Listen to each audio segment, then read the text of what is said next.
একজন গ্রাম্য সাহাবী এসে বলে, মাতাসসা, কিয়ামত কবে হবে?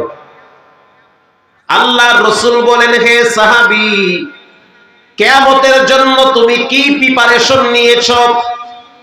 কিয়ামতের জন্য তুমি কেমন সামানা তৈরি করলা যে বারবার তুমি কিয়ামতের কথা জিজ্ঞাসা করো? ওই সাহাবী সরল দিলের অধিকারী, পেঁচগোছ বুঝে না, নরম মানুষ, একেবারেই সরল দিলের মানুষ। সাহাবী বলল, ইন্নী উহিব্বুল্লাহ ওয়া রাসূলাহ, আমি আল্লাহ এবং তার রাসূলকে সবচেয়ে বেশি ভালোবাসি। আল্লাহু আকবার, জোরে বলেন। আল্লাহর রাসূলকে প্রশ্ন করলো, কিয়ামত কবে হবে?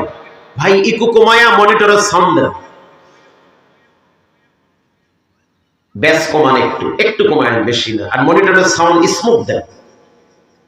মাতাসসা, কিয়ামত কবে হবে? আল্লাহর রাসূল বললেন, কিয়ামতের দিন বড় কঠিন। ওই দিন ছেলে বাবারে পরিচয় দিবে না, ভাই ভাইয়ের থেকে পালাবে, কেউ কাউকে পরিচয় দিবে না। সেই দিনের জন্য তুমি কি তৈরি করেছো? শুধু তাই না, প্রত্যেকটা মানুষকে উলঙ্গ অবস্থায় দাঁড়ায় থাকা লাগবে। শুধু তাই না, যেই জমিনে বসা আছেন, জমিনটা হবে তামার। এই জমিনে সেদিন ঠান্ডা থাকবে না, সূর্যের তাপে জমিনটা থাকবে গরম। বেনামাজি, সুদখোর, ঘুষখোরের মাথার 1 বিঘা উপরে সূর্য চলে আসবে। সূর্যের তাপের কারণে ভাতের মারের মতো ঘিলুগুলা টকবক করে ফুটবে। মাথার ঘিলুগুলা বায়া বায়া বায়া বায়া তামার জমিনে পড়বে। আল্লাহ বলেন, কানা মিকদারুহু 50000 সানাতিম মিম্মা তাউদ্দুন। 50,000 বছর প্রত্যেকটা মানুষকে দাঁড়ায় থাকা লাগবে। ও বেনামাজি, মসজিদে গিয়া 10 মিনিট নামাজে দাঁড়ায় থাকতে কষ্ট লাগে, চায়ের দোকানে 3 ঘন্টা বইসা থাইকা চা টিভি দেখতে ভালো লাগে। আসতে বলবেন না, জোরে বলেন। সোজা হয়ে যান, দিন আইতে আছে, দিন আসতেছে। কোন দিন? বলে কিয়ামতের দিন। ওই দিন এক একজন রে দাঁড় করায় রাখবে, সোজা হইয়া খাড়াইয়া থাও, ল্যাংডা 6-9 জ্বলবে না। আল্লাহর রাসূল বলেন, লা তাজুলু কদমা ইবনু আদম ইয়াউমাল কিয়ামাহ। প্রত্যেকটা মানুষকে 5টা প্রশ্ন করা হবে। বেনামাজি, সুদখোর, হারামখোর ও যুবক, নবীর কথা সত্য, মিথ্যা বলে প্রমাণিত হওয়ার কোনো সুযোগ নাই। রাসূল বলেছেন, 5টা প্রশ্নের জবাব না দেওয়া পর্যন্ত কোন মায়ের সন্তানের এই সাহস নাই, 1 চুল পরিমাণ সে পা নাড়াবে। আল্লাহু আকবার। হাত্তা ইউসআলা আন 50 আন উমরিহি ফীমা আফনা। 1 নম্বরের প্রশ্ন হবে, লম্বা একটা হায়াত দিয়েছি, এই হায়াতটারে কই ব্যয় করলা, কোথায় ব্যয় করলা? নামাজ বাদ দিয়া, ইসলাম বাদ দিয়া, কোরআন বাদ দিয়া কোথায় চিপায় চাপায় কোন মেয়ের সাথে অবহিত সম্পর্কে লিপ্ত হইলা? পৃথিবীর কেউ দেখে না, একজন দেখেছেন, তিনি হলেন কে? রাসূল বলেছেন, সেই দিন হবে ভয়াবহ দিন। তো সাহাবী বলো, সেই দিনের জন্য তুমি কি তৈরি করেছো? খালি কিয়ামত কিয়ামত জিজ্ঞেস করো। তো সহজ সরল দিলের সাহাবী, নরম মানুষ, হুজুর আমার কিছুই নাই, আমি একেবারেই গরিব।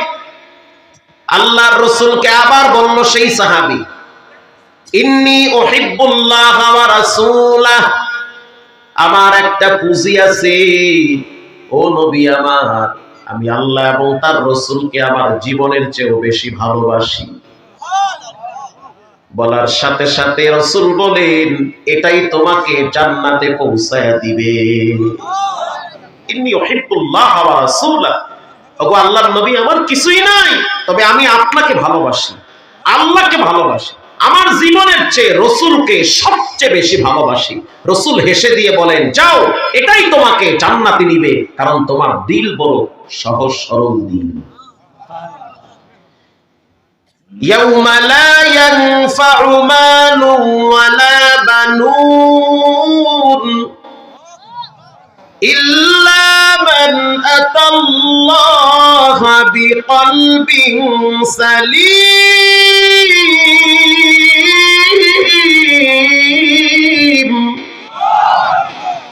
রব্বুল আলামিন বলেন, কিয়ামতের ময়দানে সম্পদ কাজে আসবে না, সন্তান কাজে আসবে না। যেই সন্তানের জন্য নামাজ পড়ার সময় পান না, যেই সন্তানের জন্য টাকা কামানোর জন্য ব্যস্ত হয়ে গেলেন, কোন শয়তান আপনারে নামাজ থেকে দূরে সরাইয়া সন্তানের ভবিষ্যৎ করার জন্য টাকা কামাইতে লাগায় দিছে? আল্লাহ বলেন, সন্তানের মুখে হাসি ফোটানোর জন্য টাকা কামাও, অথচ নামাজ পড়ো না। দোকানদার, বসে বসে বেচা কিনা করো, খুরসা টাকা গুলা পকেটে নাও কেন? বাচ্চার পরীক্ষার ফিস দেওয়া লাগে। কথা কর না কেন? হে চায়ের দোকানদার, দুনিয়ায় কষ্ট করলা, মরার পরেও তো ফেরেশতারা বাটাম ফাটা দিবে, লাভ হইল কি? দুনিয়ায় কষ্ট করলেন, আবার যদি মরার পরেও কষ্ট করা লাগে, তো বলেন জীবনটার, এই দেহটার কি বা মূল্য আছে? আল্লাহ বলেন, লা ইয়ানফা মালু ওয়ালা বানুন ইল্লা মান আতাল্লাহা বিকলবিন সালিম। মাল কাজে আসবে না, সন্তান কাজে আসবে না, তো কি কাজে আসবে? কলবে সালিম, পবিত্র আত্মা, যেই আত্মার ভিতরে হিংসা নাই, অহংকার নাই, সুদের টাকার সাথে সম্পৃক্ত নাই, হারাম রিলেশনের সাথে সম্পৃক্ত নাই, এমন আত্মাগুলারে বেছে বেছে রব্বুল আলামিন বলবে, নিরাপদে জান্নাতে প্রবেশ করো, নিরাপদে ঢুকো, কেউ বাধা দিবে না। প্রিয় ভাইরা আমার, রাসূলুল্লাহ সাল্লাল্লাহু আলাইহি ওয়াসাল্লাম, তিনি আমাদের মডেল। আল্লাহু আকবার বলেন। আমরা এমন এক নেতার আদর্শ মানতে চাই, যে নেতার চরিত্রের ভিতরে কোনো কলঙ্কের দাগ নাই। কথা ঠিক না ঠিক? আমরা এমন একজন নেতাকে ফলো করতে চাই, যেই নেতার চরিত্রের ব্যাপারে সার্টিফিকেট দিয়েছেন কে? ওয়া ইন্নাকা লাআলা খুলুকিন আযীম। আল্লাহর নবীর চরিত্র সর্বোত্তম চরিত্র। যে ব্যক্তি নবীকে চিনল না, তার মতো হতভাগা দুনিয়াতে কেউ নাই। যে রাসূলকে চিনল না, তার মতো কপাল পোড়া জমিনে আর কেউ নাই।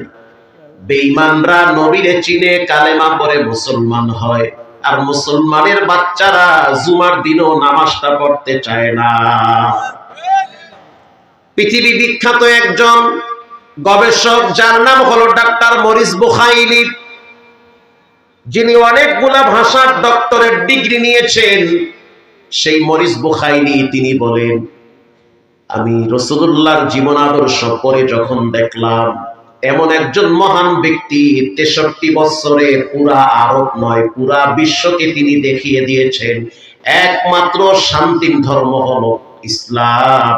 আর মানুষের তন্ত্র মন্ত্র দ্বারা মানুষের কোনোদিন সফলতা আসবে না। মানুষের সংবিধান হবে নির্ভেজাল, যার নাম হলো কোরআন। যালিকাল কিতাবু লা রাইবা ফীহি হুদাল লিল মুত্তাকিন।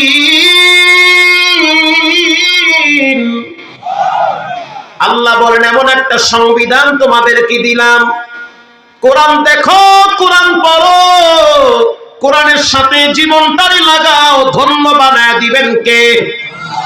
এই কোরআন যেই জায়গায় লাগে, সেই জায়গার মর্যাদা আল্লাহ বাড়ায় দেয়। শিব শক্তি মহারাজ, তার ইতিহাস পড়ে দেখো, যার পায়ে 33 কোটি হিন্দুরা মাথা নত করে সিজদা দিত, তিনি হিন্দুদের দেবতা ছিল। সেই শিব শক্তি মহারাজ নবীর জীবন আদর্শ গ্রহণ করে, কালেমা পড়ে মুসলমান হয়ে, ইমানদার হয়ে তিনি কবরে গিয়েছে। পৃথিবী বিখ্যাত একজন বেঈমানের নাম ছিল যিনি পপ সম্রাট, পৃথিবী বিখ্যাত, যার গান মানুষের পকেটে পকেটে মোবাইলে মোবাইলে থাকত, মাইকেল জ্যাকসন, মৃত্যুর আগে আগে কোরআনের পরিচয় পেয়ে, দ্বীনের পরিচয় পেয়ে কালেমা পড়ে মুসলমান হয়েছে। আল্লাহু আকবার।